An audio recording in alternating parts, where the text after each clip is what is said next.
కల్కి మూవీ యొక్క జోరు మరో వారం రోజులైతే కొనసాగించబడేటట్టుంది. తెలుగులో కొత్తగా రిలీజ్ అయినటువంటి చిన్న మూవీస్ ఏది పాజిటివ్ టాక్ అయితే సొంతం చేసుకోలేదు. అలానే హిందీలో కూడా పరిస్థితి డిఫరెంట్గా ఏమీ లేదు. అక్కడ కూడా అంతే ఉంది.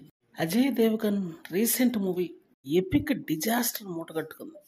తర్వాత జాన్వీ కపూర్ మూవీ కూడా సేమ్ అదే టాక్ సొంతం చేసుకుంది. అందువల్ల అక్కడ బలమైనటువంటి సినిమాలు ఏమీ లేవు.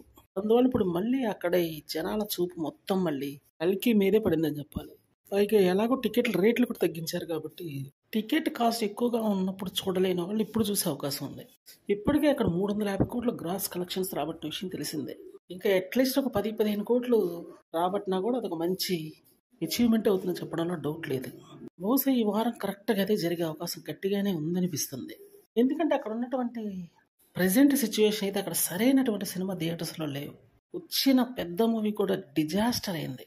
మొదటి రోజే పబ్లిక్ టాక్ మొత్తం సినిమా డిజాస్టర్ అని తేల్చేశారు.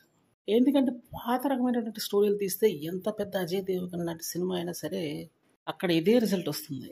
అందుకని అక్కడ డైరెక్టర్ కూడా కొత్తగా ఆలోచించాలని వాళ్ళకి అర్థమైంది. ఇదే టైంలో ఇక్కడి నుంచి వెళ్ళినటువంటి కల్కి మూవీ అయితే అందువల్ల